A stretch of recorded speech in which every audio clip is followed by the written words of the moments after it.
Welcome to Between the Frames. This is some of the stuff I've been doing for the month of August and early September 2015. It's going to be kind of a shorter video, not as much going on because I've had a lot extra going on that I haven't been able to work on some of the projects and animation and that kind of stuff. But I did get a few different things shot, so hopefully you'll find this entertaining. Stay tuned to the end of this video and hear me out because I got kind of an idea that I wanted to run by people watching my channel, and I think it's interesting. It could be cool if it works out, but I'm interested to hear your feedback.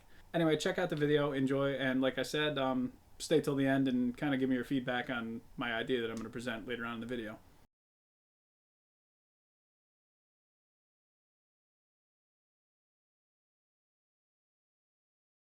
Alright, so here's one I started a little while back and kind of mostly finished with it except for a few little details that I want to add. It's kind of just a science fiction type environment, similar to the lab that I made like at the start of the year.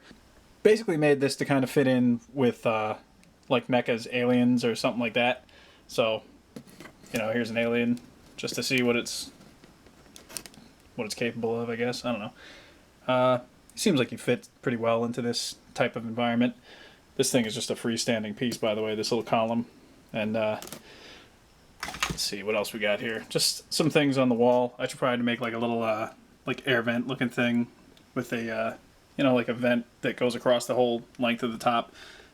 This door you'll see is removable, so pop that out and you know, get yourself a little extra options for display. That's just an empty background with stuff behind it, but you know, that way you can pose figures like kind of coming through the door, whatever you want to do. And you know, you got a few options. I think it's cool.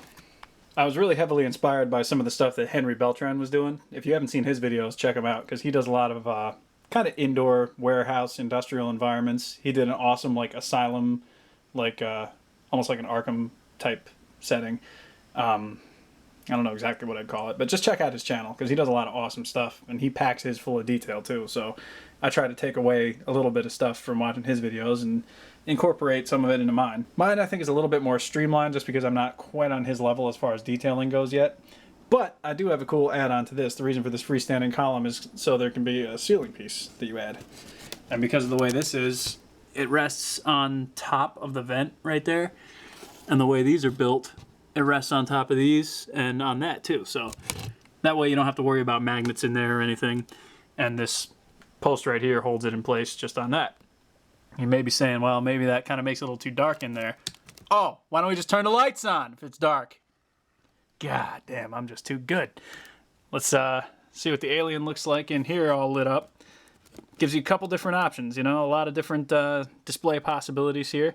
These lights are just from the dollar store. You can see I just basically dremeled holes through there and took off the little, there was little ornament type things like rubber butterflies or something because they were meant to be like garden lights. I just popped those off and then, you know, pretty much stuck them through here. So you got a couple different colors too. These are the regular white ones, but you can get blue, green. I think that might have been it, but yeah, definitely cool stuff. Happy with how this turned out. I gotta, you know, obviously finish it off, but I think for an environment like this, I can get some use out of it. And or I could just sell it. I mean, who cares, right? I can make another one. Just messing around. Got a really atmospheric feel to it. I don't know if it's picking up on this camera, but it's really, I like it. I mean, you can probably barely see the details. I think it's a little bit brighter in person, but I really like kind of the atmospheric feel this piece gets.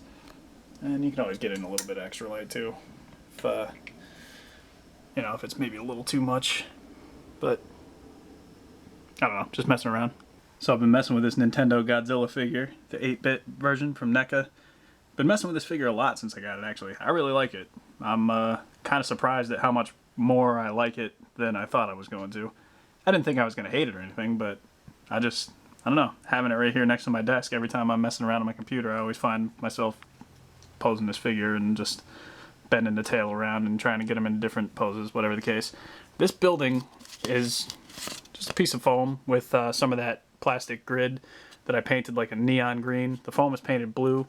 I wanted to kind of go for like a 8-bit look, I guess, to kind of match the tone of this Godzilla.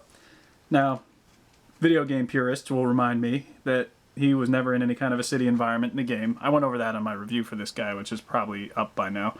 But I don't know. I just thought putting this virtual Godzilla in kind of a virtual city might be, I don't know, might make for a cool display. So I just kind of tested the waters on this, and I put like a kind of a lightning rod up there too, and painted it the same color green as the building itself. So I might mess around with similar colors, like kind of light teals and greens and blues, and try and, I don't know, just make a quote-unquote 8-bit city for this Godzilla to kind of ravage through. If you didn't watch my review of this guy, the long and short of it is I highly recommend it if you ever played the Nintendo game, or if you just want an interesting-looking Godzilla that's not the standard like charcoal gray color that you always get with Godzilla.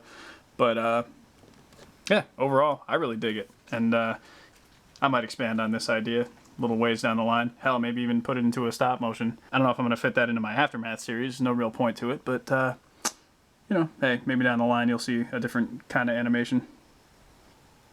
Yeah, throwing back to my first JWF animated match. Kurt Angle versus Bret Hart. Had a lot of fun making that match. Plagued with technical difficulties, but it remains one of my most popular videos on my channel. Who wants to see a rematch? Nah, just kidding. Everybody wants to see JWF Collision Part 3. Nobody wants to watch this match again.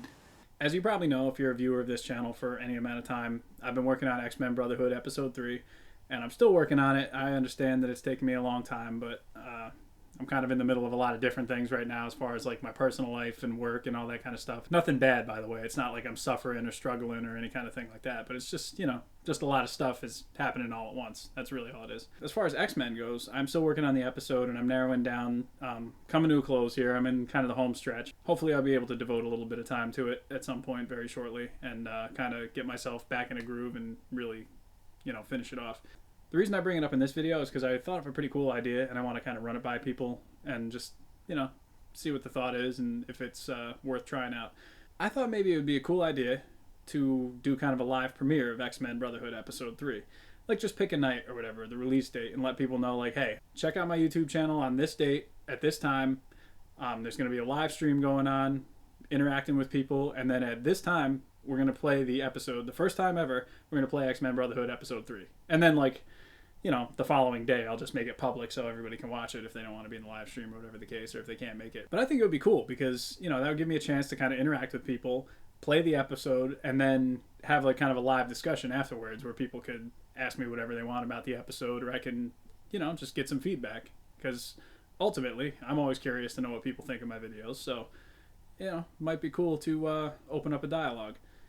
The problem is I don't think you can play a video on a Google Hangout through YouTube because they're worried about copyright stuff. For example, if I just go to a Google Hangout and just play a bunch of copyrighted music and, you know, broadcast it, they'd probably have an issue with it. I don't know if maybe there's like an app I can use to do that.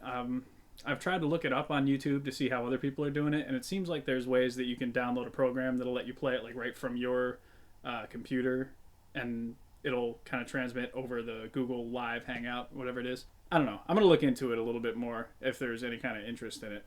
But I got thinking, if that's a cool idea, you know, maybe going forward, every time I release like a big video, like not like one of these kind of like between the frames videos, but like an episode of Godzilla or X-Men or like, you know, JWF Collision, whenever that happens. Anytime there's kind of a big release, like something, you know, where I consider it major for my channel, like maybe do kind of a live stream of it and get people involved. So let me know if that's an idea that you would want to see. Leave a comment saying, yeah, that'd be cool, or, you know, if you would come to the premiere or whatever the case. Or if you don't think you're interested, or if you don't think it would work because of technology or because nobody would show up, whatever the case, let me know that too, because like I said, I'm putting this out there for you to give me your feedback. Anyway, thank you for watching. This has been Captain McKay, and I'll see you in the next video. Later.